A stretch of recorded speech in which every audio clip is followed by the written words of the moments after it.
ခုမြင်တွေ့နေတာကတော့ဒါဟင်းသာညီနောင်တီးမင်္ဂလာကျောင်းတိုက်မှာဖြစ်ပါတယ်အခုထန်းတပင်မြို့နယ်အတွင်းထဲမှာဒီတော့ခွဲထားတဲ့ဒါတိမ်ကျောင်းဆောင်ကြီးမှာဆိုရင်တပည့်တော်တို့နန္ဒကွန်ရောင်စတီးစီနေဖျားထီတော်လုပ်ငန်းနေပြီးတော့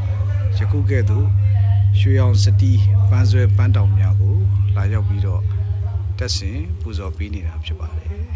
ဒါအခုကတော့စတင်ပြီးတော့ရောက်တဲ့အတွက်ဒါစတီးပန်းဆွဲများကိုပထမဆုံးနေပေါ့နော်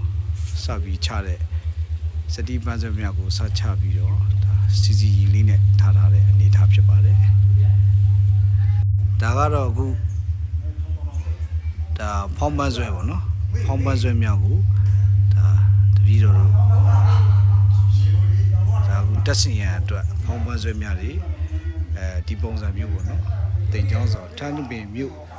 အမှတ်၄ရပ်ကွာတီးမင်္ဂလာကျောင်းတိုင်အတွင်းမှာအတစ်တဖန်ပြန်လဲတည်ဆောက်မဲ့တိတ်တိစီရမင်္ဂလာတိမ်တော်မြတ်ရဲ့ပုံတော်တစ်ဖြစ်ပါတယ်ဒီပုံတော်မျိုးကိုတပည့်တော်တို့ဒါအခုစတင်ပြီးတော့တက်ဆင်ပူဇော်ပေးမှာဖြစ်ပါတယ်အောက်ဆိုရင်ဖောင်းပန်းဆွဲများကိုတက်ဆင်ပူဇော်ပေးပြီးတော့အဲဖောင်းပန်းဆွဲအပေါ်မှာဆိုရင်တပည့်တော်တို့ယခုကဲ့သို့စိန်စုပန်းတန်းများဖြင့်စိန်တော်လေးတွေကိုတပည့်တော်တို့တက်ဆင်ပူဇော်ပေးမှာဖြစ်ပါတယ်တက်ဆင်ရမယ်တိမ်တော်မြတ်ကတော့တိတ်တိဇေယမင်္ဂလာတိမ်တော်မြတ်ကြီးဖြစ်ပါတယ်ဒီတိမ်တော်မြတ်ကြီးကိုတပည့်တော်တို့ရွှေအောင်စတီးပန်းဆွဲပန်းတောင်များဖြင့်ပုံသုံးစင်ပင်မဆောင်ပြီးအပေါ်လေပေါ်များတွင်လည်းတက်ဆင်ပူဇော်ပေးရမှာဖြစ်ပါတယ်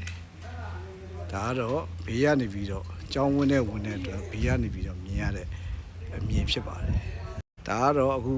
မြင်တွေ့ရတော့ဟင်းသာညီနောင်ကုန်းဟင်းသာညီနောင်ကုန်းတီးမင်္ဂလာကျောင်းတိုက်ကြီးဖြစ်ပါတယ်ကျောင်းတိုက်ကြီးရဲ့အတွင်းထဲမှာဆိုရင်ဆောင်းနာပြောတဲ့ဒါတိမ်တော်မြတ်ကြီးကိုဒါတီထားကိုကွယ်ထားတာဖြစ်ပါတယ်ယခုတပည့်တော်တို့တက်ဆင်ပူဇော်ပေးရမယ်တိမ်တော်မြတ်ကြီးရဲ့ဒါ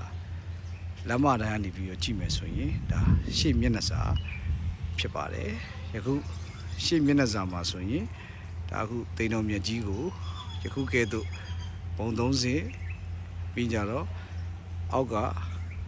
ပတ်လေ